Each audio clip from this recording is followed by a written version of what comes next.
Hey, welcome to my channel. I want to spend a little time today talking about my shop and maybe a little bit about some of the projects and challenges that I have.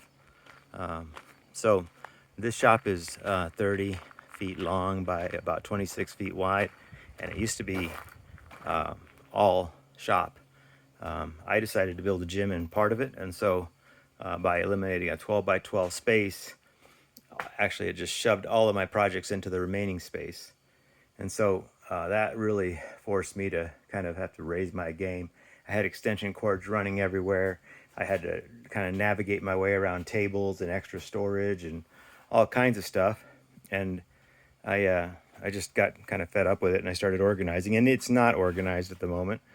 We can talk about that more as I talk about my personal challenges. This shop is on solar, so we are actually in the mountains at probably 7,250 feet of elevation outside of Albuquerque, New Mexico. And it's beautiful out here. It's always about 10 degrees cooler than it is down in the city, and I think the city's close to 100 today. So, but it's very comfortable in the shade. So, this building was here. Half of it was here. The part where the Suzuki is in.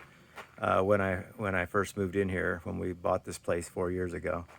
And then we added on the addition, the extra part, because I just had a need for more space, and having a long, deep garage was kind of a claustrophobic. So the garage did not have power hook to it, and I started looking at trenching over here to put some power in, and then I just kind of decided to go with putting a solar system in.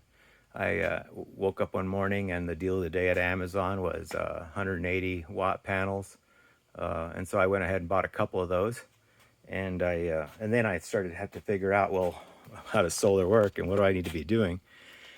And so I looked, and I built this without a lot of planning, but I think I did all right. There's still some opportunities, but I've got a nice solar charge controller from Renogy, and then I've got a inverter, a 2,000 watt inverter. And later I learned that probably wasn't enough for welding, and so I've got to figure something else out there. In the meantime, somebody gave me the great idea of just taking this generator that we have no need for and using that whenever I want to weld. So that's actually a great idea, and I think I might do that. The batteries, with lithium ion batteries, they kind of have some requirements around temperature, and they will work. They break down when they get really hot, and they just quit working when they get cold. They don't work below like freezing temperatures. And this shop is unheated, and so it's not normally it's the same temperature as the rest of the outside. And so for that, I had a couple of challenges. One was heat, and one was cold. And actually, heat is not a challenge here. And so I actually found an old antique cooler, and I went ahead and set them in there. I put a couple of not batteries, but heating pads underneath them. And those heating pads are wired to 12 volts with a relay that senses temperature. And so in the winter, I've got some heat going into them so that I don't come into the shop and am unable to use my batteries. But that's really the only challenges. And this is a temporary arrangement. Obviously, I haven't gone through. I mean, I've got clamps up there holding the battery power to it. So it's, or not the battery power, that's I don't know what that is. The charge going into the batteries. So that's my solar system. And then I've got just kind of stuffed away everywhere. I've got extra engines, engine stand, engine hoist, Suzuki Samurai that I'm working on that I can talk more about later, some spare parts. And so actually have the shop organized into two different areas. So one is the motorcycle area and one's the car area. We're in the car area now, except for that little motorcycle sitting up there. But I've tried to keep spare parts, different types of vehicles in different areas. I'm not the most organized, obviously. And I think that's one of the things that I'm really working to try to improve.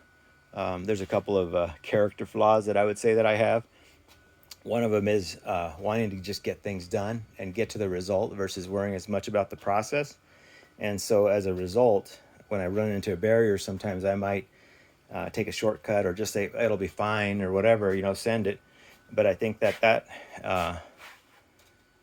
it's something that you're always going to be thinking about, and or at some point it's going to surprise you, and it's going to surprise you when it's least convenient. And so I've always done that. I've always taken kind of shortcuts and done things, and I just kind of have been, over the last, I don't know, 10 or 15 years, just been trying to improve how I do things, and to the level of quality to which I do things. And I'll give you an example that I know I need to do right now. Is I put steering head bearings on this CB 550, and if you'll look right there, that's too much of a gap. I did not get that bearing all the way in. For some reason, it stopped moving, and I used every kind of force I could, but I didn't damage the race. And so what I'm gonna do is I'm gonna have to pull it back apart. So that's an example that I am taking a day. I know it needs to be done right, and so I'm gonna go back and I'm gonna do it right. It's just gonna take me, even if I got to go buy a whole new bearing or whatever, I'll do it right. So let's talk about character flaws. And then the other thing is that I've never noticed how much I have to clean up after myself. But every time I start a project, it's easy to grab tools and move somewhere. And I'm finding that then, as a result, I've got tools over there, I've got tools over there, I've got tools down there, I've got some tools on a little table over here. And when I need something, it's like, well, there's a whole lot of metric in here right now. So my guess is that what I'm need is going to be the last place that I was working, and I need to get away from that and spend time putting things away. So I spent a lot of time trying to kind of clean up after myself, and then every new project, it's almost like the bike just explodes. So anyway, I'm rambling on, but so yeah, this is my shop. This is where I'm working, and I'll probably talk a little bit more about each of these projects in turn over time. I'm kind of working on all of them at one time, which is I can handle a certain amount of that, but I also don't like just working on one thing at a time. So that's all we've got today. Thank you so much for listening, and I appreciate if you hung out till the end. Thanks. Bye.